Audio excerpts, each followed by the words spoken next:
Welcome to The Explainer. Today, we're tackling one of biology's biggest mysteries. Where in the world do viruses come from?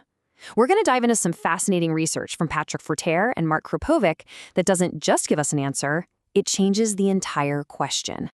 So here's the game plan. We'll kick things off with the mystery itself, then walk through the classic theories. But the real action starts in Section 3, where we're going to redefine what a virus even is. And from there, we'll explore this incredible new origin story, see why the evidence stacks up, and figure out what it all means for the future of biology. All right, let's get into it. For the longest time, the origin of viruses has been a genuine biological cold case. I mean, there was hardly any hard evidence, so the whole field was mostly just speculation and a ton of debate, but not a lot of solid answers. And look, this isn't just some trivial question for a textbook. We now know, thanks to new technology, that viruses are the single biggest source of genetic information on the entire planet. So if you want to understand their origin, you're really trying to understand the history of life itself. To try and crack this case, scientists came up with three main theories over the years.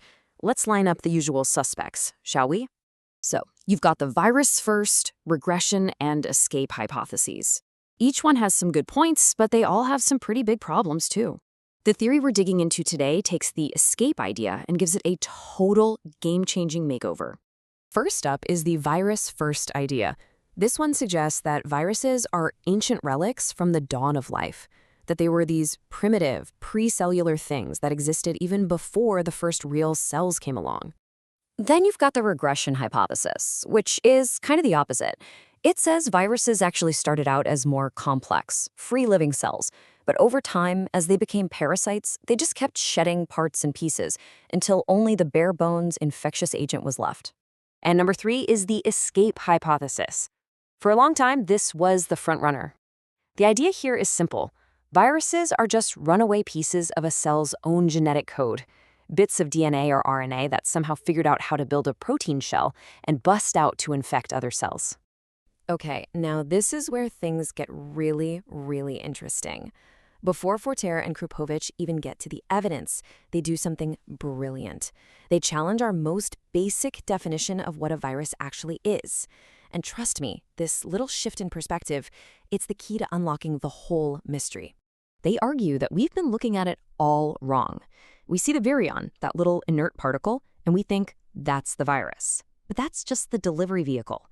The real, living, active virus is what they call the virocell. That's the host cell after it's been hijacked and turned into a factory that does nothing but pump out new virions. The virus isn't the particle, it's the process. It's the factory. And to build on that, they define a normal cell as a ribocell. Basically, any cell that has ribosomes, the little machines that build all the proteins. So why does that matter? Well, because every single virus, to replicate and build its protein coat, is completely dependent on the ribosomes inside a ribocell. And there it is. That's the knockout punch for the virus-first hypothesis. If the real virus is the virocell, and a virocell needs a ribocell to even exist, then it's impossible for viruses to have come first. They absolutely need cellular machinery. So, case closed on that one. Cells had to come before viruses. Okay, so with that settled, the authors propose their new version of the escape hypothesis. But their story doesn't start with modern cells. No, we have to go back in time to a much, much older and stranger world, a world that existed long before any of the life we know today. We have to wind the clock way, way back, even before LUCA, that's the last universal common ancestor of all life on Earth. We're going back to the ancient RNA world, where primitive cells probably used RNA for just about everything. And it's from these ancient RNA-based ribocells that the authors say the very first viruses made their grand escape. And this image just nails their idea. The first viruses weren't just some naked genes that slipped out. No, we're talking about entire cellular systems that broke away. A piece of an RNA chromosome could have grabbed some proteins to wrap itself up, a little membrane bubble could have trapped a piece of replicating RNA inside it, or a whole protein compartment could have been repurposed to become a viral shell. These weren't just escaped genes, they were more like escaped organelles.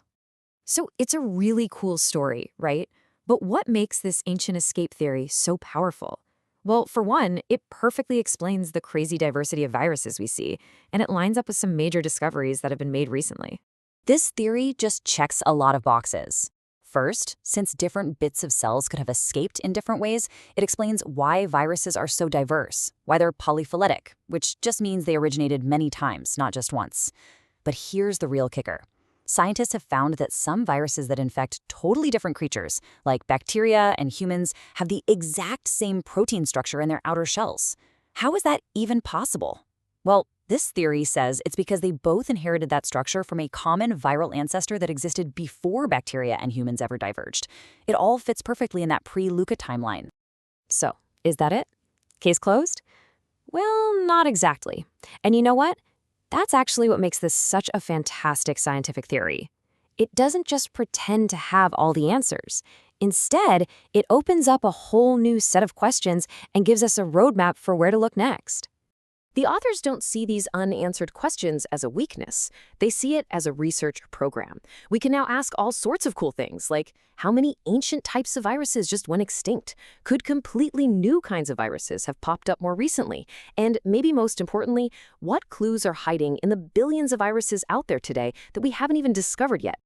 And that brings us to our final points, what this all means for the future. Because this isn't just a cool history lesson. It's basically a call to action for a whole new way of thinking about viruses. I love this quote from the authors because it really captures the excitement here.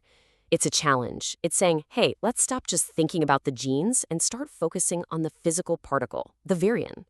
Let's go out and explore the vast, unknown world of viruses because the clues to life's deepest origins might be hiding there, right in plain sight. So at the end of the day, why does this matter? This new escape hypothesis gives us more than just a good story. By changing how we define a virus from just a particle to an active process, the virocell, it gives us a completely new lens for looking at the history of life and a real roadmap for exploring that giant, hidden viral world all around us. And it leaves us with this one last, pretty wild thought. What if viruses aren't alien invaders at all? What if they're actually our most ancient relatives? Just pieces of primordial life that took a completely different evolutionary road, a road that's been tangled up with our own from the very, very beginning. Thanks for watching The Explainer.